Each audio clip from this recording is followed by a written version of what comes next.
The next Lee and Ian podcast is approaching the station. Please step aside.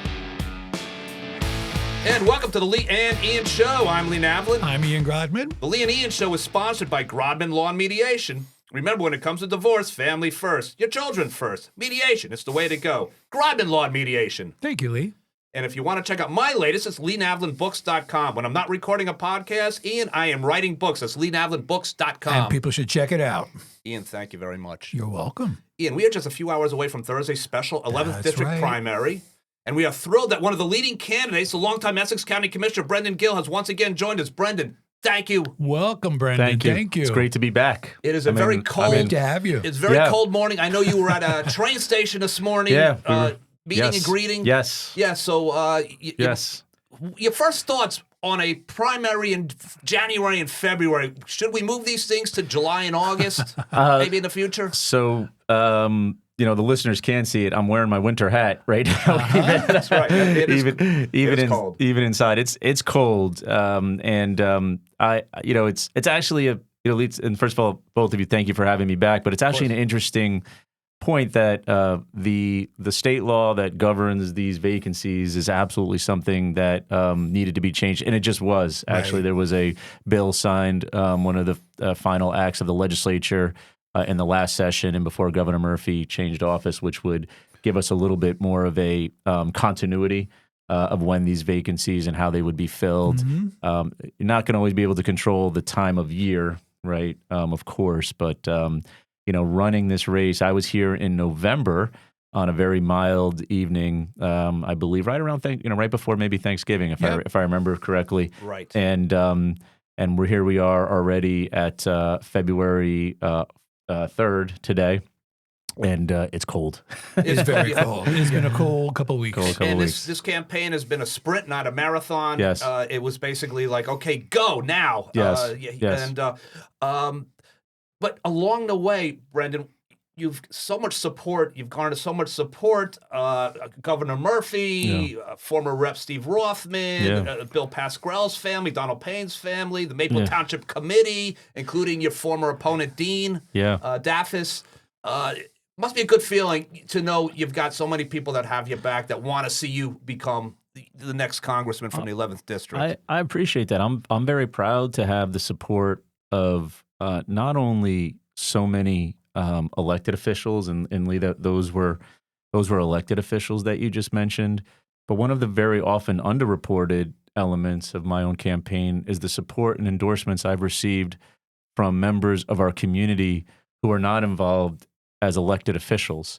So to give you an example, and it's somewhat timely because her husband just won a Grammy on Sunday evening, Christian McBride's wife, Melissa Walker, who's also a Grammy Award-winning artist.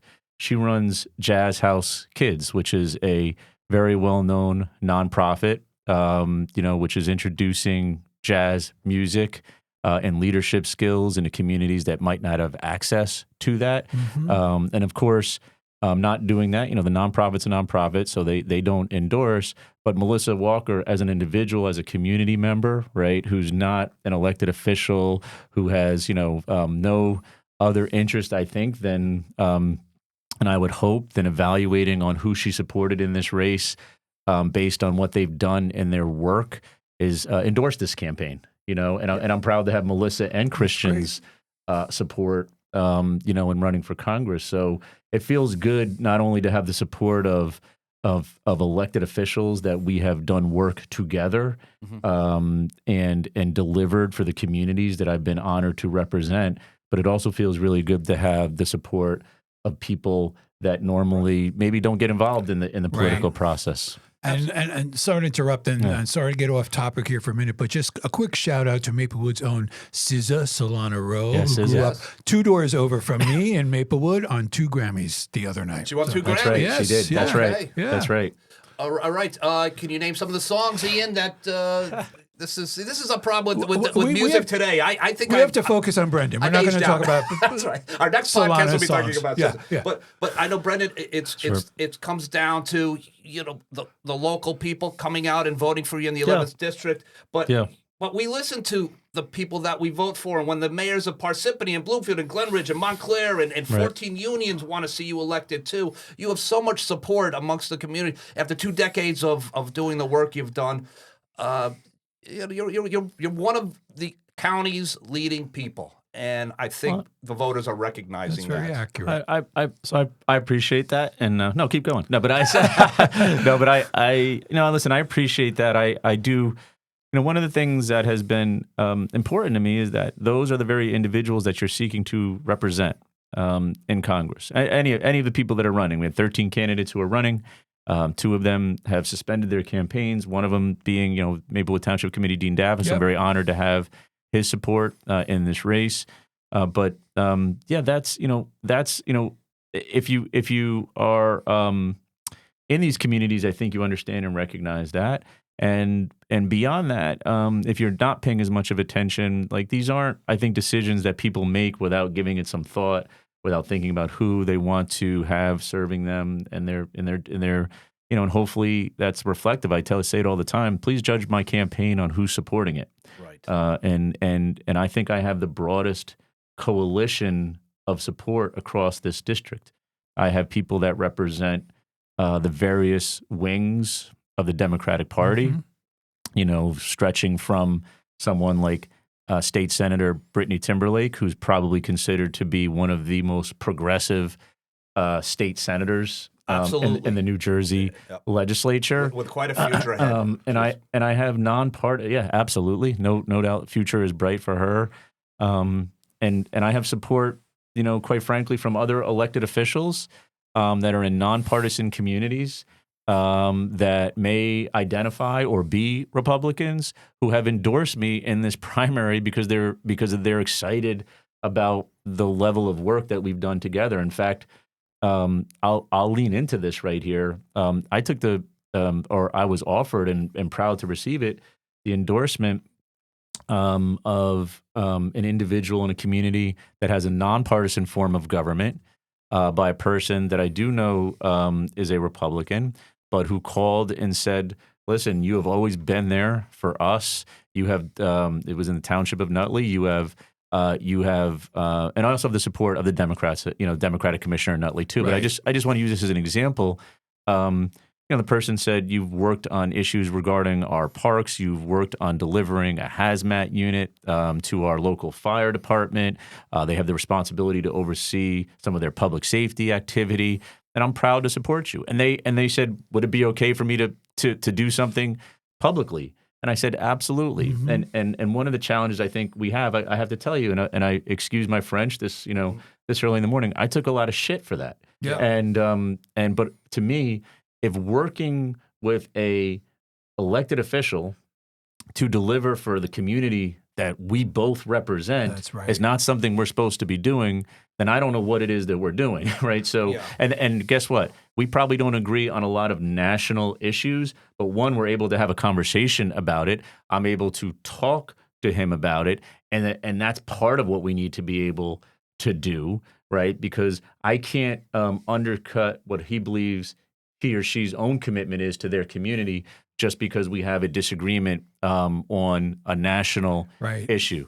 That being said, I know the stakes are high. Mm-hmm. I know that that doesn't mean I'm co-signing on something that he may agree that I don't, but it means that, like, hey, we don't put that in front of getting things done, for the communities that we're entitled to represent. Absolutely. And I'll add too, because I have conversations with a lot of people who are involved in this election, and that is the thing when you hear about people who are endorsing Brendan. The reason is because they say Brendan will always pick up the phone. Brendan will always be there. Brendan will always get on board to help us do what we need to do. And that's the reason that people are coming out and supporting Brendan. I don't think there's any other reason. Exactly for it. What I read when I'm reading, I peruse the social media sites, and so many of your supporters are people that just say, hey, he got back to me. He sent me a text back. He emailed back to me. He knew my concern. It's very important.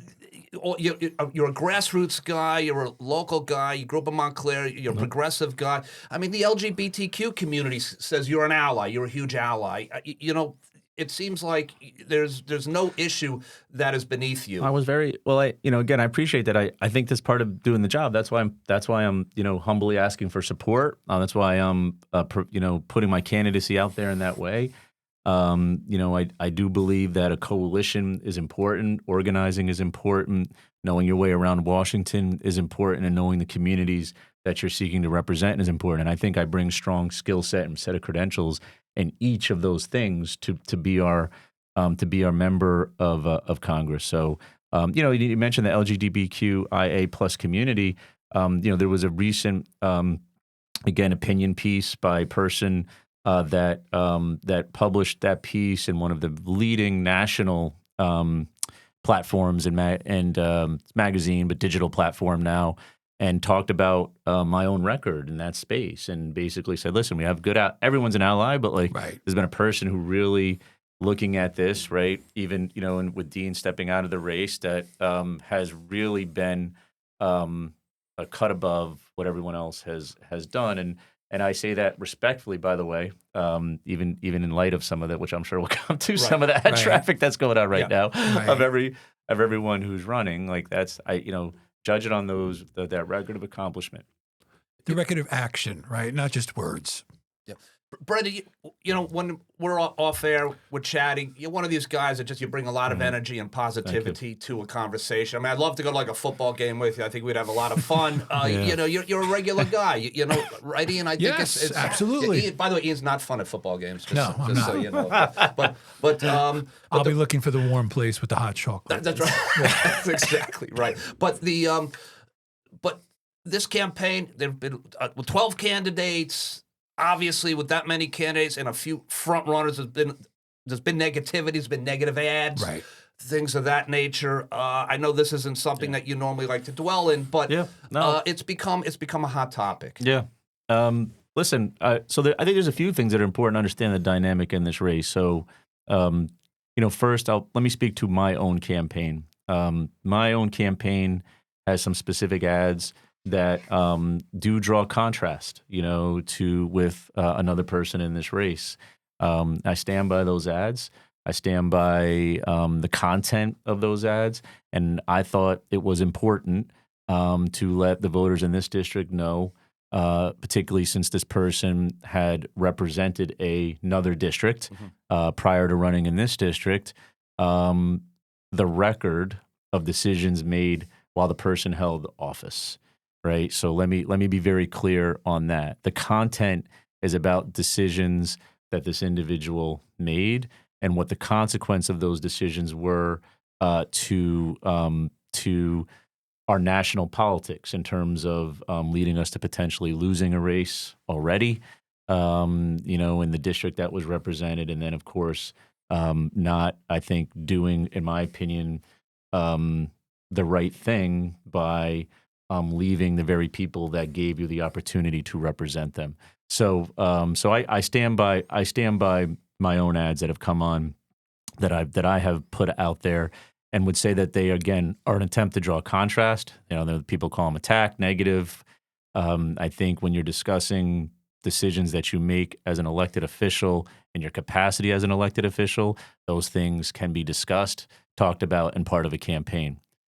There has been a tremendous amount of outside spending in this race. I can't speak to the independent expenditures, right, that the campaign has, or that these campaigns have had. We know publicly, this is all publicly reported, that Lieutenant Governor Taisha's Way campaign has been supported by an independent expenditure that's been aggressively funded by AIPAC. Right.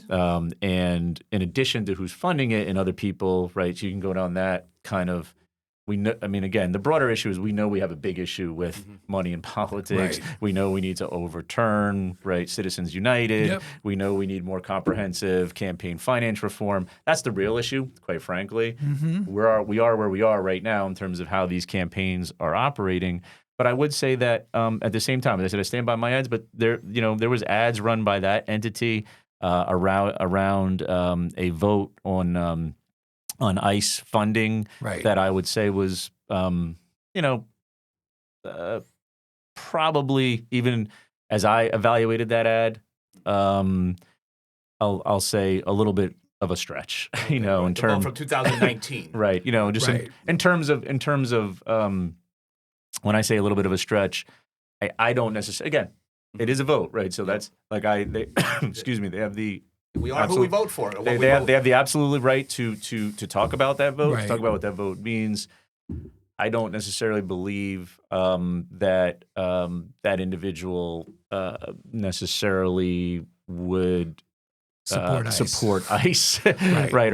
Or right in it at the especially what we're seeing today, right? I don't think anybody in this. By the way, not just one individual. I don't think anybody who's still in this race of the 11 individuals would sit there and say that they are going to support doing a great job in Minneapolis. ICE is doing I mean, so what are we? It's like, what are we talking about here, right? And it's also important to point out, in terms of what that ad is suggesting, is that all of the Democratic members of the New Jersey delegation also voted for the same expenditure in that year. So okay, no question, including Mikey Sherrill.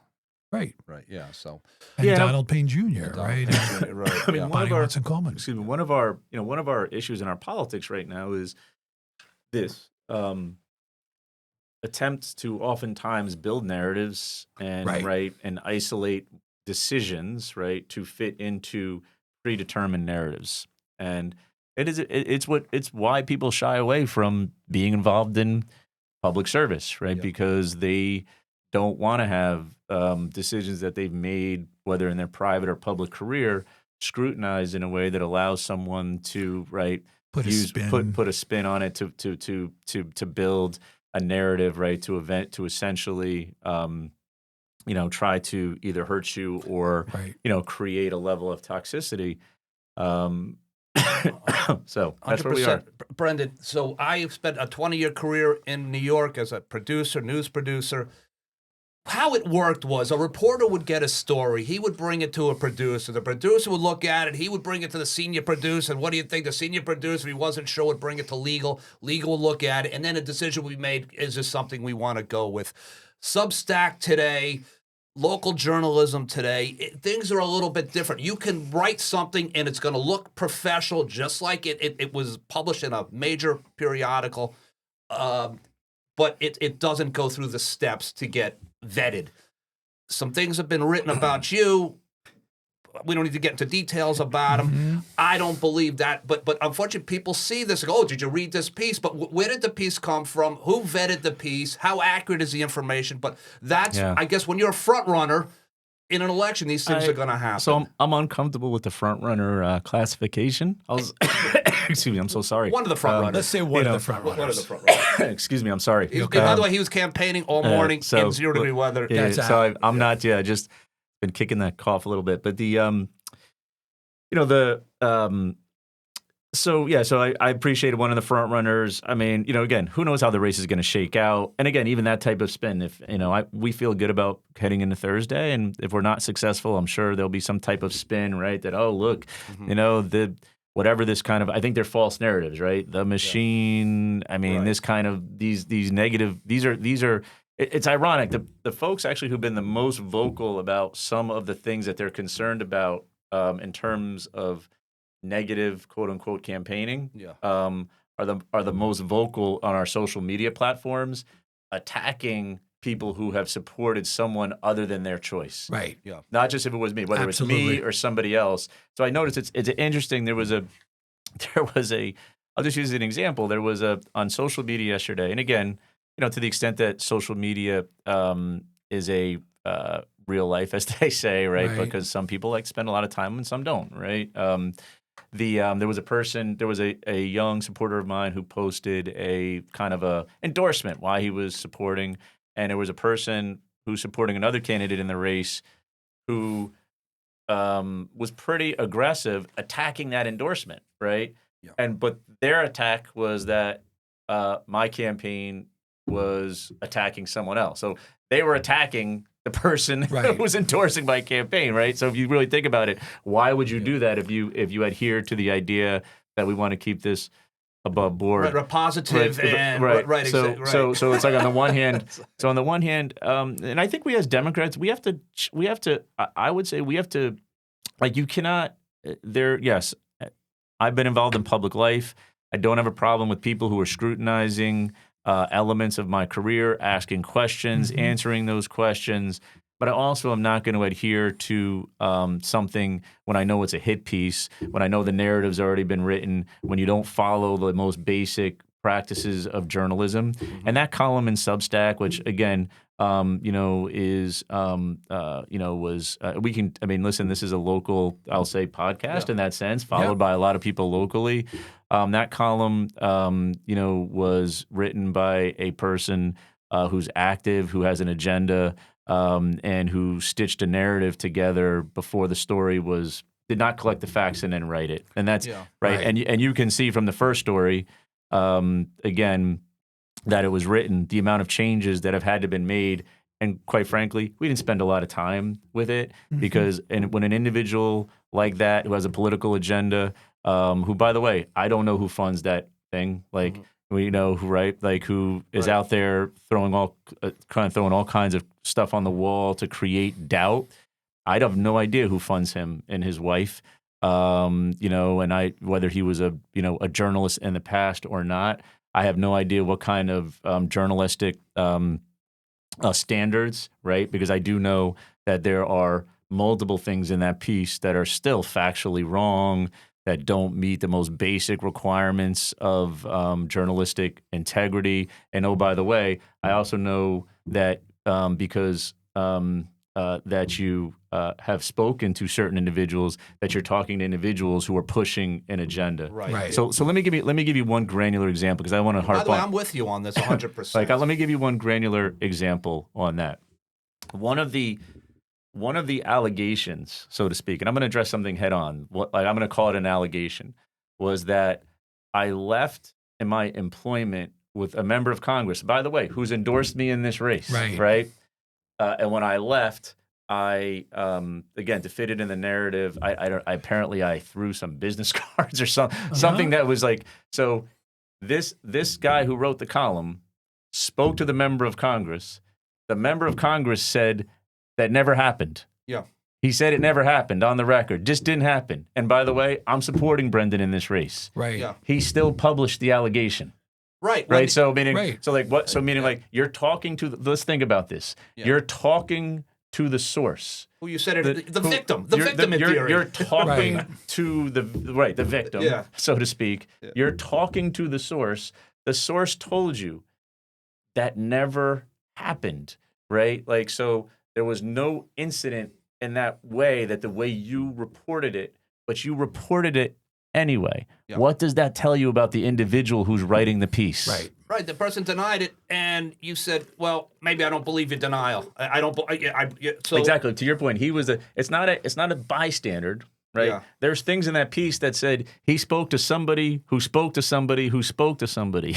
Right. There's a lot of insinuation. I mean, like the insinuation. So I generally the broader issue is. For us, forget about me because it's like I'm running for office. That's what it's going to be. But the broader issue for us is how we are going to move forward, right, with these types of platforms. How we're going to consume information, right? What is the responsibility of our social media companies or technology companies that have oversight over these various platforms and how we receive information, right? So that's a much bigger, I think, challenge and issue for us because.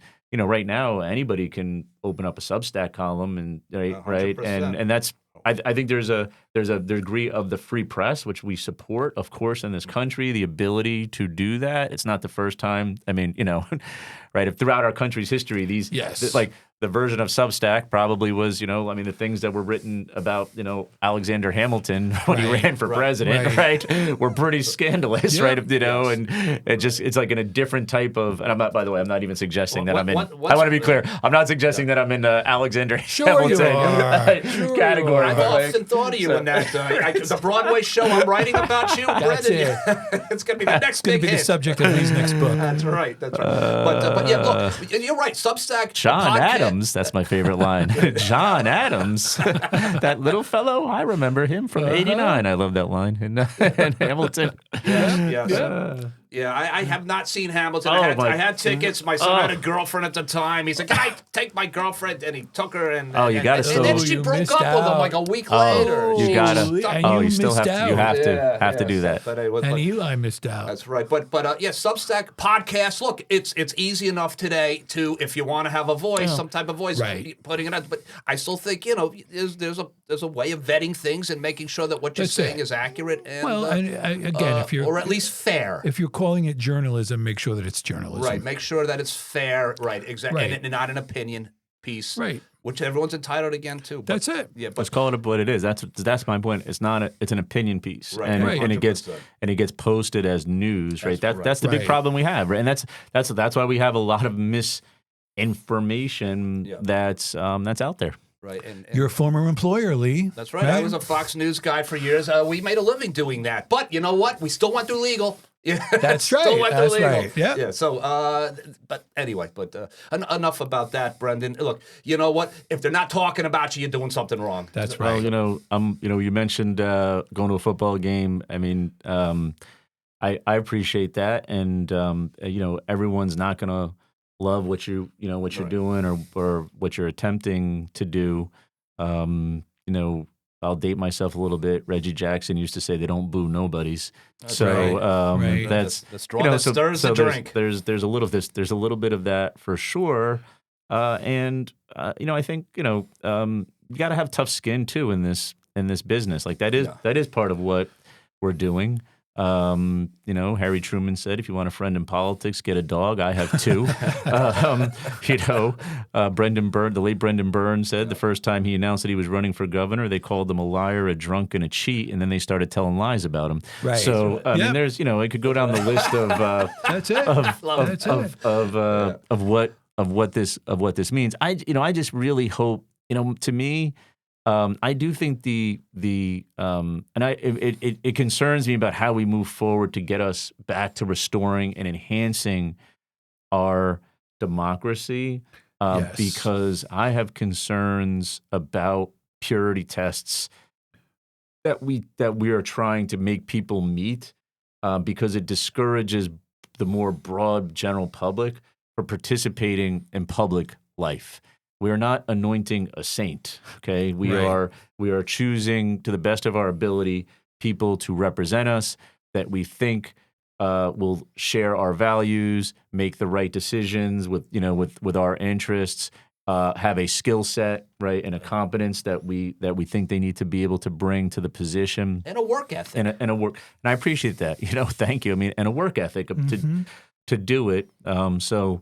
When I look at we can move forward. When I look at my own life, like it's been far from perfect, and I hope that people can also relate to the fact that I have made mistakes, and I have tried to keep going forward. I've tried to learn from them. I've tried to grow from them, and hope each and every day that that's made me a better person overall.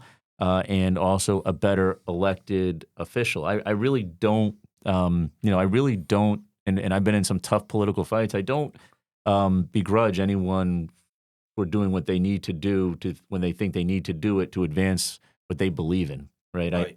I get that, and I understand that. But at the same time, we're hearing about the polarization of our country, Right. and part of that comes from because we can't have a conversation, That's it. right? That moves maybe to a place that people don't want it to go. So, And there's so much mistrust. We hear so much mistrust in the Republican Party, right? And the MAGA people, right? But we do have the same thing in the Democratic Party, right? You've got to pass a litmus test.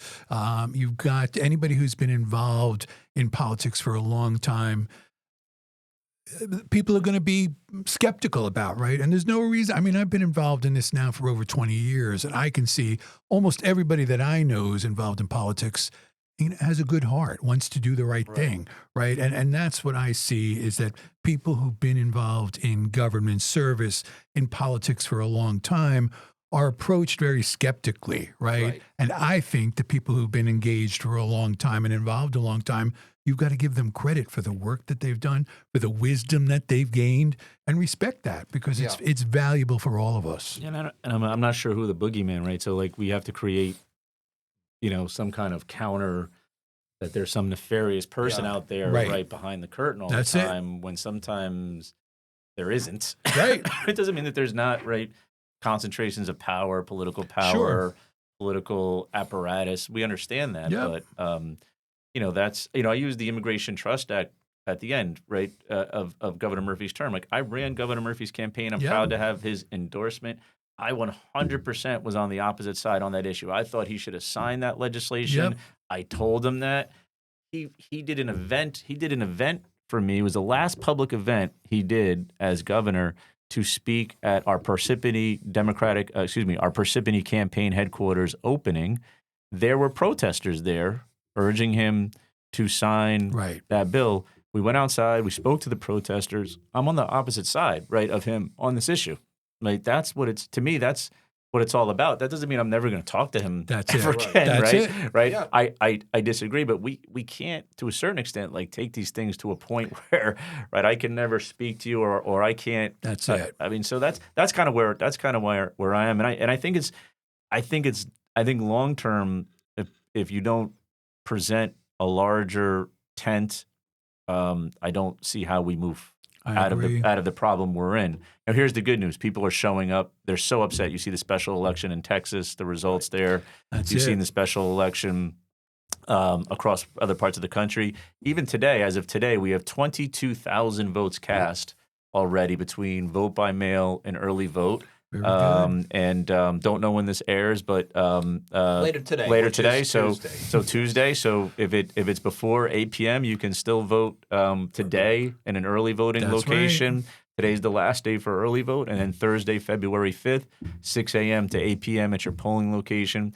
But we could be on track to see a 2024 turnout in this primary right now. That's great. And that's great. I think that engagement is great. Brendan, and if you're in Maplewood and South Orange, you can vote at the Education Center at Turtleback Zoo or at the Irvington Municipal Building. That's right. Till 8 o'clock tonight. Brendan, moving forward, this is again for you're running for a congressional seat. You're going to have to hit the ground running. Donald Trump is in the White House. In Minneapolis, we are seeing, as some people might say, early Germany. 1930s Germany. Some people have even called it that. Your thoughts on what's going on in Minneapolis, the killing of these two protesters, what is going on in this country, and what can you do to do? Yeah, so I think first and foremost, we got to be able to organize. That's how we get out of this. We got to be, and that's why local engagement is critically important. I don't think that all these issues are going to be solved, so to speak, from inside Washington. They're going to be solved from outside of Washington by civic participation, by representatives that know their district and organize their district to make sure they're getting what we want from our government. Right? So I just, it's not. I don't think you win this based on CNN and MSNBC appearances. You win this on being in your district, holding know your rights forums. You win it by partnering with your governor and attorney general and other members of your delegation and people who are on the ground who understand what local law enforcement might have to go through in order to deal with ICE. You win this by advocating to make sure that the state does what it needs to do, in passing and signing the Immigration Trust Act. That's how we think we get out of this, our Immigration Trust Directive, We're watching. I am appalled, shocked, saddened, angered, just like everyone else, to watch American citizens be murdered. And I don't say that by agents of our own government. Right. And I don't say that lightly. So the other thing is that, we need to be able to also prosecute when people violate the law. Right. Yeah. So, because that's another thing. Talk about our own Supreme Court. I don't think anyone should be above the law, whether you're the president of the United States or not. So we need to do all of those things. And what you're watching in Minneapolis as it played out is another outgrowth of the continuation of the hollowing out of our basic democratic norms and institutions. Here's some of the what I would say opportunity, maybe if that's the correct way to phrase it, is that you're going through a vote right now, right, in Congress, and this, if the person that was there, this is why it's incredibly important to get somebody in this seat, right? We're down a vote, Right. right now. But you have the issue of funding, right, for that agency, and I would be a proponent of being as aggressive as possible to use that lever to get either ICE completely underfunded, Yep. right? Excuse me, to disfund ICE or abolish potentially the agency if it continues to operate Right. in this manner. So what is interesting to me though is you see, right, how President Trump operates, because right, of all the things with Trump, he's right, the way he does his politics is fairly easily to understand, Yep. right? So when he sees something slipping away, what does he do? He pivots. So what did he do over this weekend? Right, he calls Schumer to try to make a deal, right? Because he knew that this thing was getting away even from him, right? I don't try to like analyze. I mean, he's an authoritarian. As far as I'm concerned, like he's an authoritarian leader who We does, agree. At the root, at his heart. at his heart, Yes. but he's also like like he plays the obvious, what I would say, political card every single time. Every single time. Like so. You see, I'm the wheeler, I'm the dealer, I make deals, but Right. at his heart, he's right. He's Right. as Well, you we're called gonna him. What you called him. Yeah, we're gonna do it. So I mean, so what can we do? We can do both things, right? Yes, of course, we can be leveraging the office, but as important of leveraging the office is leveraging the community, and that's what I would say separates my campaign, because you, in order to do that, right, you have to already know who and where these communities live, right? Not who and where they live, who are the leaders of Right. those communities, right? So I'll bring this back to my endorsements. Like, I'm endorsed by Assemblywoman Carmen Morales, who's the first Puerto Rican to represent the 34th Legislative District. I'm endorsed as I think right now by my wife, we'll say, but I say that, Depends how the rest of the week right. goes. So we'll see how the next 48 hours goes. But I say that, in all seriousness, to say, Colombian American immigrant, the first Colombian to serve in, the New Jersey legislature. I have a multiracial family. My children are Latino. This is a serious issue, but I have the relationship there. In addition to that, I'm endorsed by Councilwoman Gonzalez, who's the first ward councilwoman in the township of Bloomfield. Monica Chabaris, who's an at-large first, again, Colombian American to serve at the local level in Bloomfield. I could go down the list of people in this race who represent the various communities and where they live, right, that this directly affects. So that's a good starting point. And what it means is that, yes, you should know your member of Congress, but your member of Congress should know you. Right. They should know you. Good point. And that is, I really put that out there to say, if we're responding to this and you're organizing in that way, you don't want to have time to be sitting down right now. We don't have time for me to explain to someone the nuances of where the Latino community and Black and brown communities that are under attack right now. They're under attack right now, Yep. right? And that's more than just coming to a vigil or a rally. It's like, where are the small businesses, operated and running? I was in Dover yesterday, campaigning at a train station early in the morning, right? So, the Dover has a large Latino population, has a very actually large Colombian American population. A lot of people taking the train right from Dover going into the city. But you know what also was going on yesterday morning in Dover, and which I'm aware of, but which a lot of people may not be, were the people who were coming the other way, the day workers and workers who were coming into Dover, right, to make sure that those businesses operate, who are getting off that train, and by the way, who pay taxes, who have families, and who are literally in fear right now. Looking over their shoulder. Am I going to see my wife ever again? Like, am I going to be able to get home from work today, right? And that's, like, to me, that's important to understand that, to know that, to be on the ground. And I think ultimately, that's how we attack these issues. I was just down in Florida a couple days ago, Ian. I told you this story. I think I shared it on the air, too. My mother is a very smart woman. She's 80. She's retired.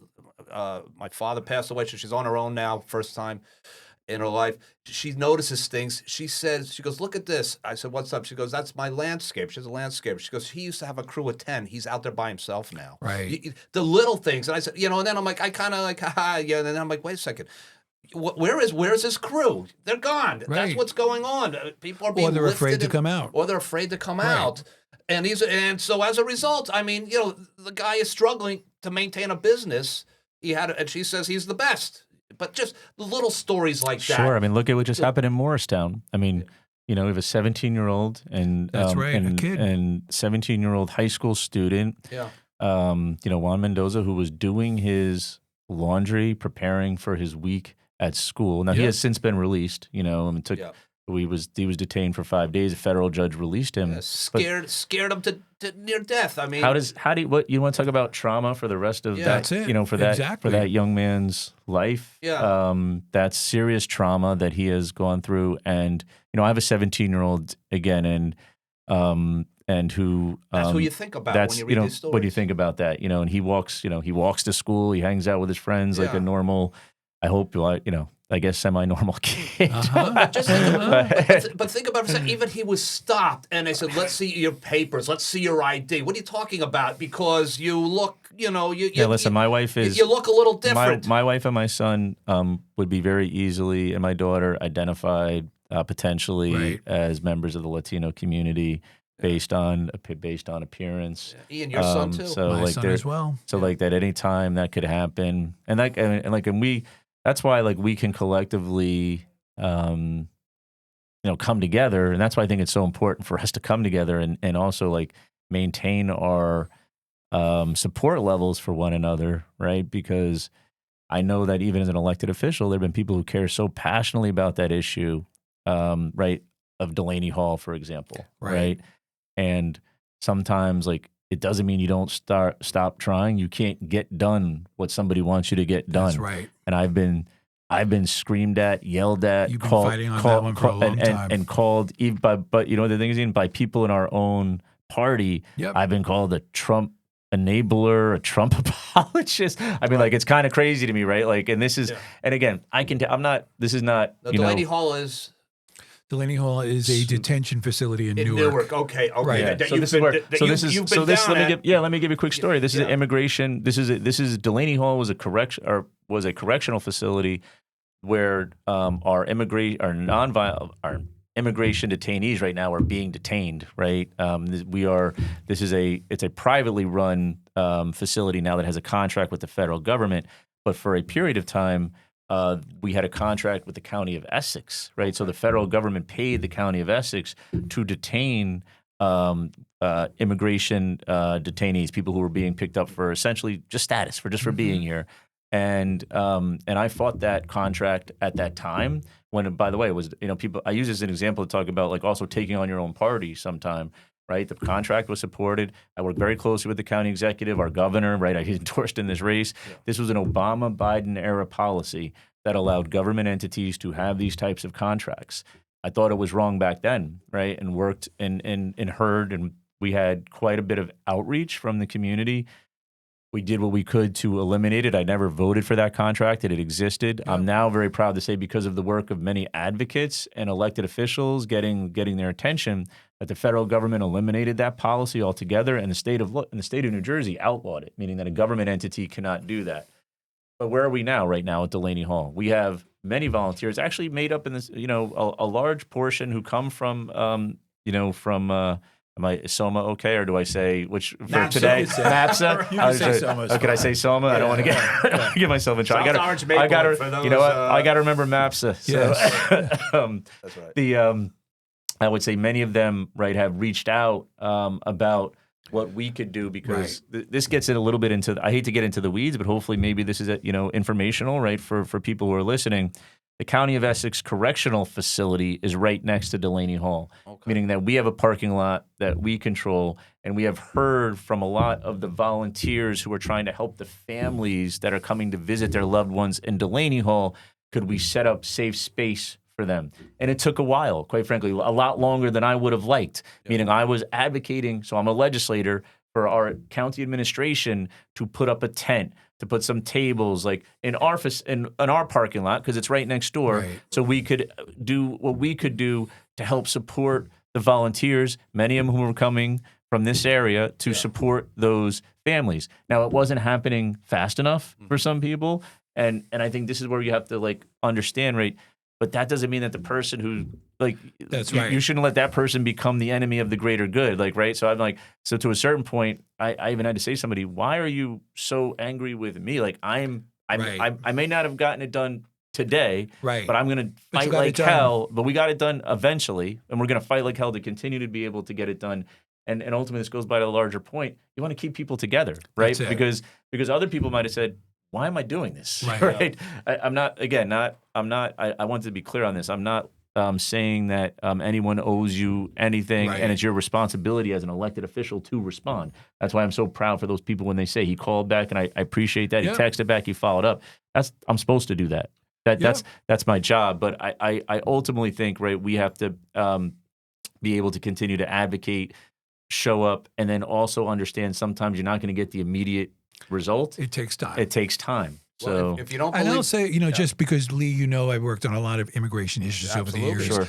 Brendan has always been, when he was the sole voice speaking up for getting the county government out of Delaney Hall. Eventually, everybody got on board for different reasons. Brendan has also been a leader in pushing for this facility right next door to Delaney Hall for people who are coming to visit their relatives who are there. He's always been ahead of the curve on this. well, even your wife, and your wife's name again is Alexson, Yes, Alexson. She wrote recently. It was an op-ed. She wrote, "My husband, Brendan Gill, will seek justice for those New Jersey residents unjustly held and harassed by ICE."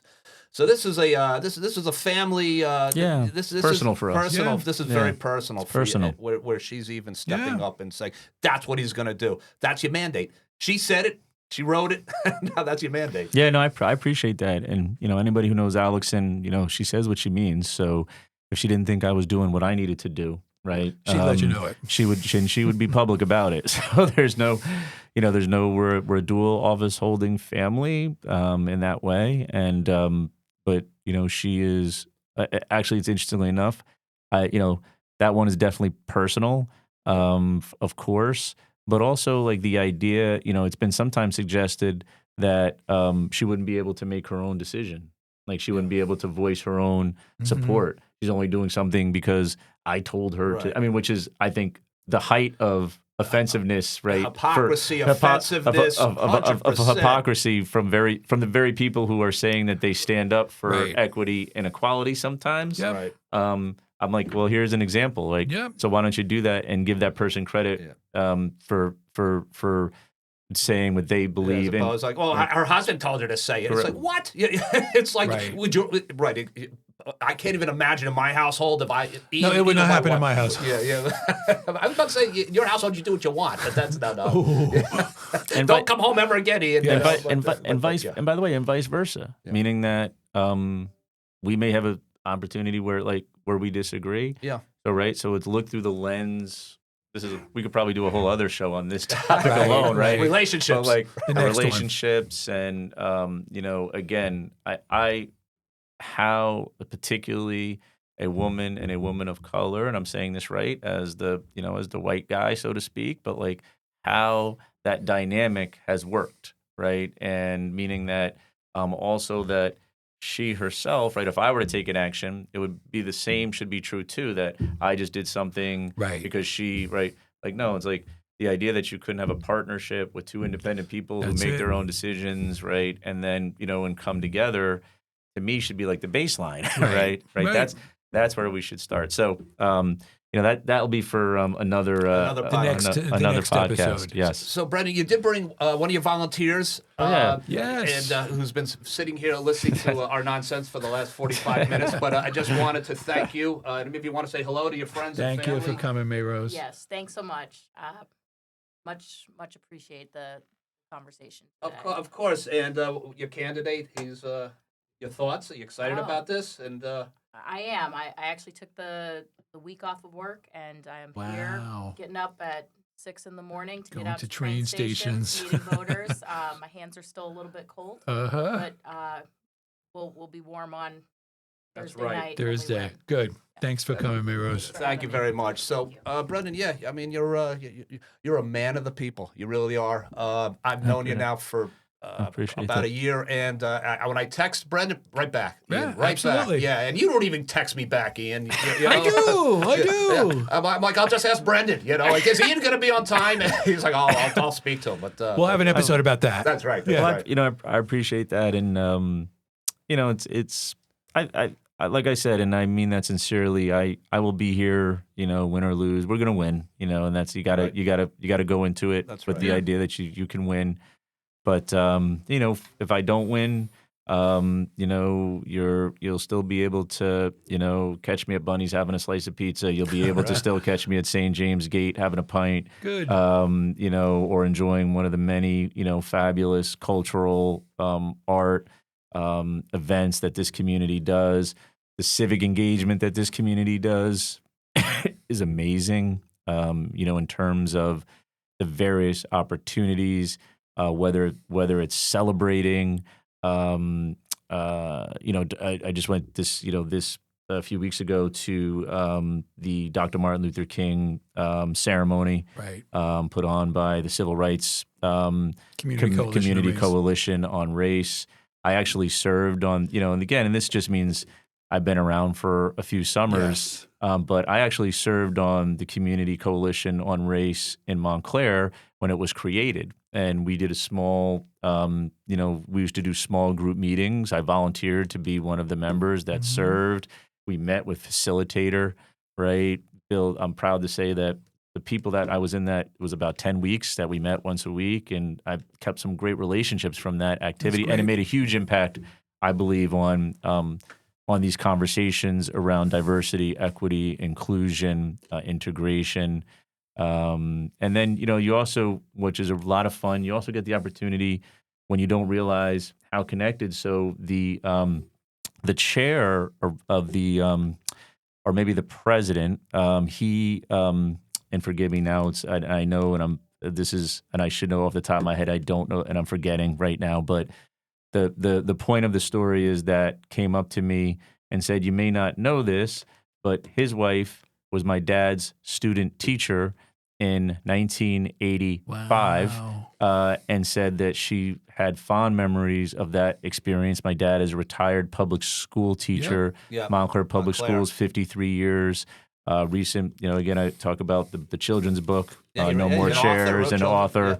So he came up to talk about that experience, which again to me is what it's all about, right? Like the interconnectedness of the communities that you're in, the various times. I had no idea, right, that experience, and quite frankly, it's an amazing fit when you hear something. Your dad changed my life. Something positive in that way, and that so.